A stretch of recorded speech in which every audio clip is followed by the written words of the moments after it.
Hello tout le monde, j'espère que vous allez bien. Je m'appelle Laurie et je viens vous parler de lecture. Aujourd'hui, je fais un petit ménage dans ma bibliothèque, donc suivez-moi là-dedans. Puis aujourd'hui même, j'allais les porter à une librairie de livres seconde main. Donc, je fais un gros ménage intense pour aller les porter directement pour pas que j'aille le temps de changer d'idée. Puis en même temps, ben, en allant les porter, je vais peut-être regarder s'il y a d'autres livres qui m'intéressent. Je sais que ça défait un peu le but de faire un ménage de bibliothèque, mais c'est ça. Si jamais je trouve des livres qui m'intéressent vraiment, que ça fait longtemps que je cherche, mais à un moins gros prix, je vais peut-être les prendre, je vais peut-être me laisser tenter, mais je vois, pour l'instant, je me concentre principalement à enlever mes livres, vraiment ceux que c'est ça, ceux que je pensais lire, je pensais qu'elle allait m'intéresser, que j'ai pris trop de temps à commencer et que finalement, ils m'intéressent plus à ce moment-ci. Donc, on y va.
Bon, je vous montre un peu rapidement les livres que je vais me débarrasser.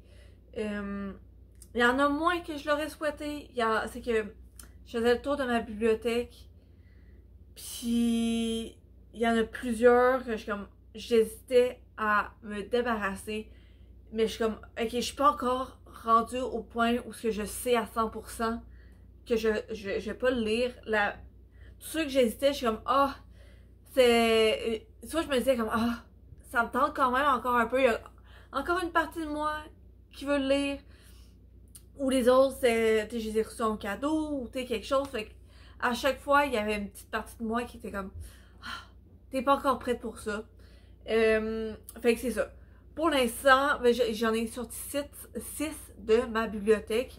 Donc, il y a cette petite série-là de. Le premier, c'est l'affaire Lily X. Il y a l'affaire Eva Beck et l'affaire Leanne Cohen. En fait, j'avais acheté les deux, ben ces deux-là, en pensant que c'était genre des premiers parce que c'est ça. Mais finalement, il y avait un premier. Je l'ai acheté et j'ai essayé de commencer à le lire une fois. Puis vraiment, le style d'écriture était pas pour moi.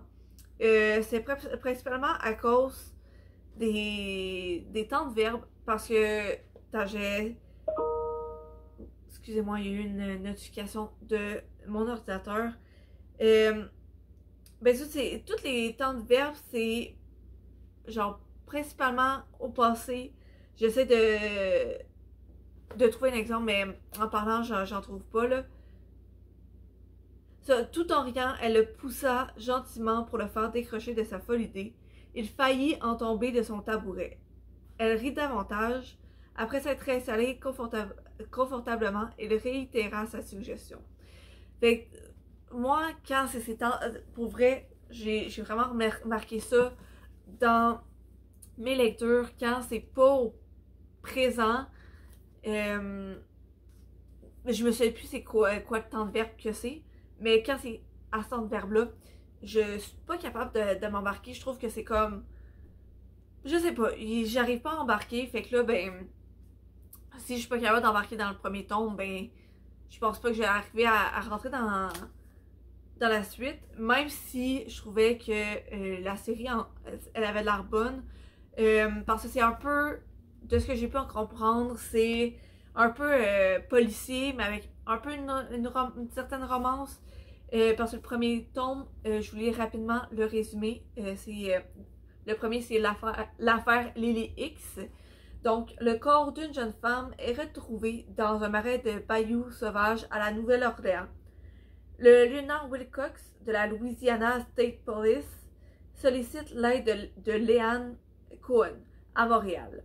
Pourquoi Leanne? Parce que la victime est québécoise et qu'elle se trouvait au cœur d'une nébuleuse affaire dont la policière s'est jadis occupée. Sans l'ombre d'une hésitation, l'enquêtrice monte à bord du premier avion. S'en suivra une investigation complexe et captivante, menant à d'autres macabres découvertes. À travers ces péripéties, Henrik fait une... Ah, c'est même pas le premier! Excusez-moi, je vous ai lu le résumé d'un livre qui n'est même pas le premier. Fait que je me suis totalement trompée. Finalement, je pense que c'est celui-là le premier. Mais c'est ça, j'entends en gros, ce que je veux dire, c'est que c'est justement série policière, peut-être avec un peu de romance, mais j'hésite aucunement à m'en débarrasser. J'ai celui-ci, c'est L'apprenti épouvanteur. J'avais acheté une box littéraire et avec un livre au hasard, et c'est lui qui était dedans. En gros, c'est le... Je voulais le résumer. Thomas Ward, le septième fils d'un septième fils, devient l'apprenti de l'épouvanteur du comté. Son maître est très exigeant. Thomas doit apprendre à tenir les spectres à distance, à entraver les gobelins, à empêcher les sorcières de nuire. Cependant, il libère involontairement Mère Malkin, la sorcière la plus maléfique qui soit, et l'horreur commence. Attention, histoire à ne pas lire la nuit. Je l'ai beaucoup vu passer à ma librairie où je travaille. Il m'a jamais vraiment plus tenté que ça. Je le gardais dans ma bibliothèque principalement parce que justement, ben, je l'ai acheté dans un box, on sait jamais. Finalement, je pense pas, je pense vraiment pas le lire. Donc, je m'en débarrasse aussi. J'ai aussi mis Noël à King's Croft de Mylène Gilbert-Dumas. J'ai pas dit les auteurs des autres. Lui, c'est écrit par Joseph Delaney. Et cette série-là par Julie Rivard. Et je l'ai pas dit, mais je me débarrasse de ce livre-là principalement parce que, ben ça, je vous ai dit pour cette série-là, j'ai essayé, mais c'est l'écriture. Mais sinon, c'est juste, je me les ai achetés, puis j'ai tendance à m'acheter mes livres plus rapidement que je m'en débarrasse. Fait que ça fait en sorte que je ressens plus... Je sais pas comment l'expliquer, mais vous devez me comprendre, vous, en tant que lecteur, lectrice. Tu sais, quand on s'achète un nouveau livre, qu'on a hâte de lire parce qu'on sait qu'à ce moment-là, genre, il nous intéresse. Puis finalement, ça prend 3 mois avant qu'on sorte de notre bibliothèque, même plus. Ben, peut-être que 3 mois plus tard, ben, on n'est plus dans le mood pour le lire. Et c'est ça pour les... Globalement, c'est ça qui m'arrive. Puis, ben ça, j'ai aussi celui-là, c'est Killing November de Adriana Mader. C'est un livre que j'ai vu principalement passer sur Bookstagram, donc le côté littéraire de Instagram. Et globalement, il a l'air bon, mais comme j'ai vraiment passé le hype et en ce moment, c'est ça, je le sens vraiment plus. Puis ça, tu sais, tous les livres que je me débarrasse, c'est plus pour comme faire de l'espace dans la bibliothèque parce que, puis m'enlever un stress parce que c'est ça, avoir tous les livres que j'ai dans ma bibliothèque, que j'ai pas encore lu, ça me stresse et c'est ça, ça me stresse. Fait que m'en débarrasser tranquillement mais sûrement, ça m'aide à comme m'apaiser un peu.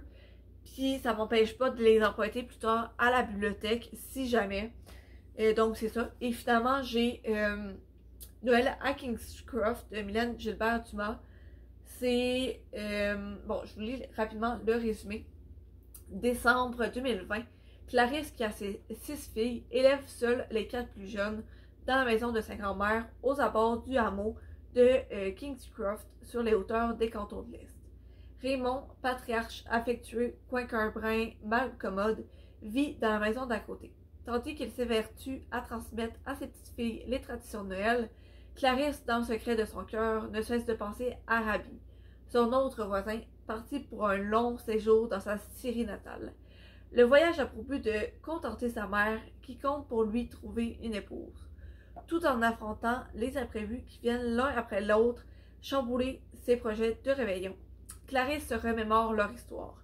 Elle doit se rendre à l'évidence. Ce qu'elle ressent pour Rabi est plus que de l'amitié. Donc, encore une fois, l'histoire m'intéressait, mais j'ai pris trop de temps à m'embarquer dedans pour... C'est ça. J'ai trop pris de temps à m'embarquer dedans pour réellement lire.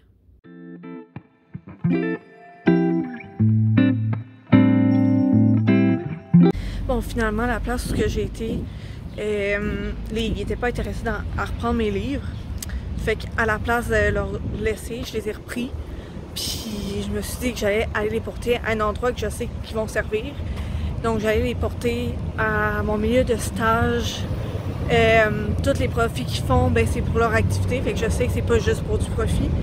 Mais en attendant, avant de revenir chez nous, puis anyway, je passe par mon milieu de stage pour revenir chez nous, ben, je vais me déplacer un peu dans le Vieux-Québec.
En prenant ma marche, j'ai découvert un petit café vraiment cute.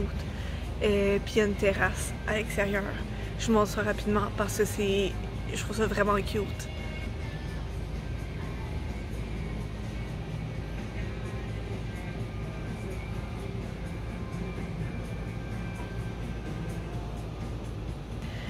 Fait que pour les intéressés, c'est le petit café, le petit coin latin. Fait que sur la rue Sainte-Ursule, dans le Vieux-Québec, c'est vraiment cute, je le recommande. Puis ben ça, j'ai pas pu aller donner mes livres, mais je suis en train d'en lire un pour voir si je le garde ou pas. Je viens de revenir de ma marche dans le Vieux-Québec. Je n'ai pas été encore porter mes livres dans mon milieu de stage parce que dans ma tête, je passais devant l'arrêt avant d'arriver chez nous, mais finalement, c'est plus loin. En tout cas, pour faire ça bref, la prochaine fois que je vais à mon milieu de stage, j'allais porter les livres. Ça, la raison pourquoi je vais aller les porter là, c'est que, justement, mon milieu de stage, c'est un milieu qui aide les femmes à de différentes façons. Et justement, ben, le magasin où je vais aller porter mes livres, dans le fond, à la base, je sais qu'ils rachètent des livres. Là, je sais pas pourquoi ils voulaient pas. Ils m'ont dit que, genre, tu sais, pour la demande et ce genre, ils pensaient pas pouvoir les revendre, mais je suis comme, ok, genre, il y aurait pu. Mais en tout cas, puis ils disaient comme, oh, on peut les garder, mais nous, on va les donner à un organisme communautaire. Puis ça, je me suis dit, ben, je sais pas ce qu'ils vont réellement en faire. Fait que je vais les garder. J'allais les donner dans un milieu où ce que je sais qu'ils vont réellement utiliser l'argent qu'ils récoltent avec ces livres-là pour aider. Donc, c'est ça. Pour finir ma vidéo, c'est ça qui est ça. La prochaine fois que je vais à mon milieu de stage, j'ai apporté mes livres avec moi pour aller les porter au centre de dons. Parce que c'est ça, ils ont une petite boutique avec du linge, mais aussi avec des livres où ce qu'ils puis ils les vendent, évidemment. Donc, je suis pas revenue avec aucun livre parce que sur la base, je m'attendais à comme au moins pouvoir les échanger ou quelque chose. Mais là, au final, ça va servir à quelque chose de bien, à un but qui est le fun et qui aide des gens. Donc, c'est un peu ça ma vidéo de unhaul, dans le fond, de débarrassage de livres, / marche dans le Vieux-Québec, / aide à un organisme. Donc, j'espère que vous aimez ce genre de petites vidéos-là, que ça va un peu n'importe où, mais que, genre, c'est quand même léger. J'espère que vous appréciez. En tout cas, moi, j'ai aimé ça, faire la vidéo. Sur ce, je vous souhaite une bonne journée, puis on se retrouve dans la prochaine vidéo. Bye!